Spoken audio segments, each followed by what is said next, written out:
It's Roxanne Tanner from Oaklawn Anywhere and Jared Welch with the Racing Dudes. We're here for the exciting Saturday at Saratoga. We're going to cover all of the Oaklawn runners and racing action up there. It's a great card, Jared, and we're looking forward to the big horse, American Pharoah, running in the Travers. But I think we're going to start off with the personal ensign, where we've got two Oaklawn runners going in there. One of them, most notably, is Untappable, who won the Apple Blossom here at Oaklawn this year, and then Stop Charging Maria, who finished fourth in the 2014 Fantasy. What are your thoughts on this race? Yeah, well, first of all, Will, what a day. I mean, 6 grade 1s on the card, including the Travers and this one as well. Untappable is a horse that I loved. Everyone loved last year and loved coming back into this year. Just really, at the time, when she was at Oaklawn, we weren't really for sure. We thought we still were seeing the old Untappable, and then once she did win the Apple Blossom, but looking back, how strong was that race? And now the last two have not been Untappable-esque races. So, I just don't know if she's up to this level anymore. I'm ready for her to prove me wrong. I love the horse. Stop Charging Marie is a horse that I've never really fully loved, and she was able to beat Untappable last time, so that kind of put a next for me through both of them. But this is a tough race because it's kind of like, who wants it? I don't know who to go to. Yes, because there's two other horses in this race. Sheer Drama comes in. She just got done winning the Delaware Handicap at Delaware Park, a Grade 1 event there. And also, Pletcher Sinzin got lucky, who's been running against a little softer competition over at Monmouth, but he's known for kind of sneaking some horses in every once in a while. I mean, we won't get, the favorite status on this one, but you might be able to get a little bit of a price on her in this spot. Yeah, I think she might sneak in there a little bit because you've got the concentration on Stop Charging Maria, his other entry. So I took a little heat with this pick last night on our podcast, but I am going with Got Lucky, just because I like the horse's progressions. And yeah, it has been facing weaker competition at Monmouth, but has been really destroying the competition at Monmouth. So this is a logical step up, I think. Alrighty, the personal ensign, race 6 on the Saratoga race card. We're going to go over to race 7, which is the Ballerina, which is for straight 3-year-olds going 7 furlongs. And we see Sarah Sis make her return after a win in the Iowa Oaks, but had a little minor setback and goes to this spot after she missed an anticipated start in the test. But we also have Street Story, who came to Oaklawn this year and ran second in the Carousel. What are your thoughts?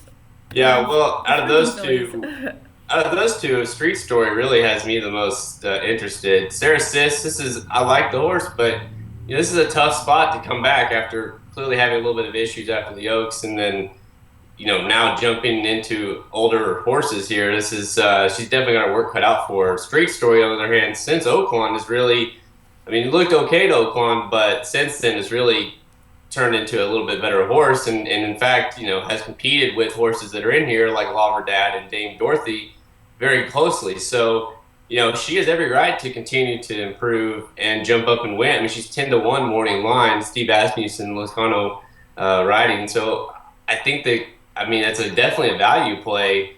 I just couldn't get past the 6th horse for Todd Pletcher, Dame Dorothy. This horse is really good. 4 at the distance, really hot right now. I think the pace sets up really nicely for the horse. Sarah Sis will be on the front end. I think Laverdad, you do not tangle with that horse on the front end. So Dame Dorothy, I think, could sit off of it like she did in the Humana Distaff, and I think she could win. It's another great field that Saratoga has as well. The 7-horse Unbridled Forever has kind of caught my interest a little bit. She just got done making her first start of the year for Dallas Stewart. Now, Dallas is kind of known for throwing those long shots in, those prices in, so I had to kind of take a second, third glance to make sure I was making sure I wanted to actually add her. But she's out of Dallas's biggest long shot of his career, Lemons Forever, so she's got a little pedigree on her side. Unbridled Song, that's her sire. John Velasquez back in the saddle, and she's won over the Saratoga track at the same distance, and she's also one of the deep closers in the field. So right. I think that's another one you have to mention. Look at her, yeah. Anytime John Velasquez continues to jump back on board, and like I said, at the pace being, I think it's going to be hot. If this horse can do it, has every chance to win. Well, there you go. Okay, let's move on to sprinting colts and geldings in the King's Bishop. We get to see the infamous Mr. Z cut back in distance for this race. And then we've got Holy Boss, who is just race after race, improvement after improvement. I mean, he's been running lights out, just got done winning the Amsterdam August 1st at Saratoga, and probably the best race of his career. And let's start with Mr. Z. What are you thinking about him on this spot? Well, how long do we have to talk here? Because Mr. Z, I mean, this guy, has there ever been a more interesting horse? You know, he only has 2 wins under his belt lifetime, and he's won over $1 million. This horse finds ways to lose races, but yet run good enough to get in the money. The cutback, I think, is what he needs. It's just, can he not do something dumb in the race? That's I mean, he's got the talent. I mean, he's competed with the best, and at Low South, the charity last year, he looked incredible. Dortmund, Firing Line, who both turned out to be really good horses. That was at a mile 16th. He felt like it's a little shorter. The horse could have won. I mean, he's one of those you cannot leave out, or else he's going to make you upset. But at the same time, can you really feel confident in placing a win bet on him? Right. And then Holy Boss, Steve Asmussen, probably one of Steve Asmussen's best shots on the day to win here. And I would actually say Holy Boss is probably one of the top sprinters in the country if he keeps going the way he's been going. Right. I mean, that Amsterdam really pretty much stamped that. How great was, March 19th at Oaklawn. That was the day that, he finally broke through. He had broke his maiden very nicely and then really struggled in the allowance races at Oaklawn, at Churchill. And then, boom, that day, ever since, it's done nothing but win and do it nicely. That Amsterdam was super impressive. Now, if you had to pick one other horse in this race to take a look at, which one would you go with, Jared? Well, I tell you what, I've got a value horse here, and it could either make me look really smart or really dumb. The number 4 horse, Watershed, very interesting with this horse. I would agree. 8-1, Karen McLaughlin, Bernardini Colt, Godolphin Racing. All the connections are there, but what's interesting about this horse is only one start. It was a maiden race, but now they're jumping into this grade 1. But if you watch the maiden race, it was super impressive. The horse basically broke very poorly, back in the field, had to go 5 wide, did it like a professional, like it was the horse's 10th start.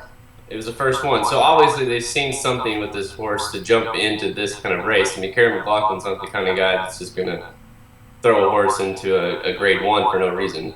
Right. He carefully plots their races right. out. So. I mean, 8-1, I think Rosario obviously back on board. That's a good sign. So I think this is definitely a value play. I really do like this play. Alrighty, so there you go for the King's Bishop. Now let's go on and move forward to the Forego, where we see older horses sprinting. In this race, we see Race Day. He accomplished quite a lot while he competed twice here at Oaklawn.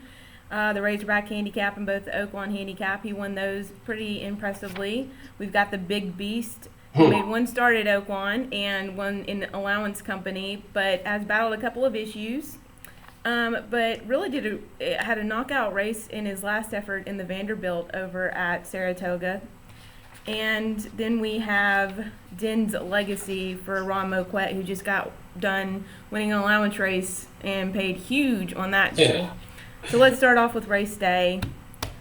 Well, man, Race Day, I remember at Oaklawn, obviously, during the, the handicap and the Razorback, and I thought, wow, this horse, come Saratoga, this horse is going to be a freak. I mean, I thought this was Pletcher's next really big horse, and something happened, obviously, and that last one was definitely not impressive. And I get the cutback is interesting, but I don't know. I have a theory with Pletcher horses and the progression horses, but once they get to that, they kind of fall off a little bit. They're really hard to get back going. So I got to play against with Race Day, but I love the horse. Yeah, and John Velasquez actually takes off him and goes to the Big Beast. So an interesting move there for him. Tony Dutrow, owned by Conway Connections of Alex and Joanne LeBlanc, just got nosed out in his last start. Just a massive horse that loves to run. I mean, and when he does, and he loves Saratoga. Oh yeah. I mean, he kind of is the defending champ, so to speak. Won the King's Bishop last year, so now he's up in this race, of course. And so, kind of all roads have to go through him. He loves Saratoga. We were there for the Vanderbilt, and that race was unbelievable. First of all, like you say, you see him in the paddock, you see him walking to the track, and you think, oh my gosh, every time you see him, he's massive. The way he was able to run that race, he probably should have won. He ran so good. So you can never count him out. I just have a hard time with him sometimes. It's just Saratoga. I can't play him though. I just can't play him. Okay, and any thoughts in regards to Din's legacy? Well, I gotta give it to him that whenever I saw the entry last time, I thought, well, that horse, he has no chance to win that A little race. overmatched. And he Moquette got him good and ran him. This is a horse that is no stranger to big races. Remember the days back at Oaklawn, but this is definitely going to be he's going to have to improve quite a bit. Yeah. I actually landed on the 6 horse, Tarmacoos. This one first start last time out was in the Met Mile. First start to the U.S., I should say. What a race that is to start off in the U.S. And the turn for home, he really had a nice turn of foot. I think that's what's going to be needed to run down a horse like Private Zone, who looks almost unbeatable. Maybe is unbeatable. Well, I think we're both in agreement on the 6 to Marcus. I actually looked up the meaning of that, and it means localization, civilization. And Okay. yeah, so interesting. They name their horses different meanings and whatnot.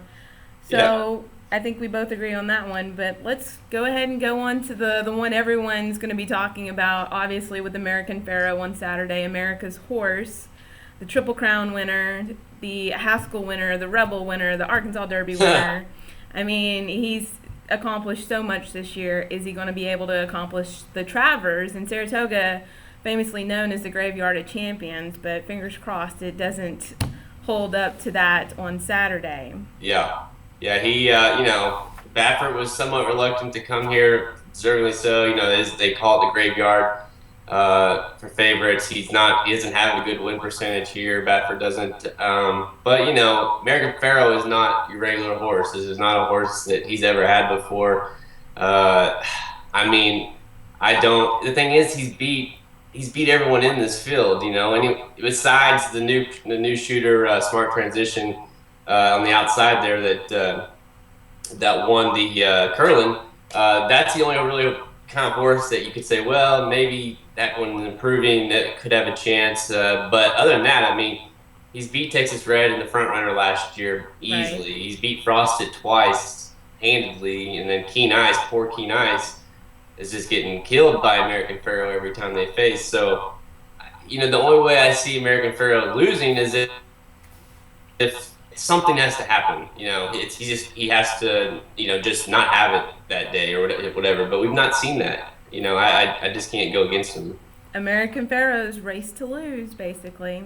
Yeah, I mean, he was out on the track this morning and just looked incredible. Just looked like, hey, I'm ready. So.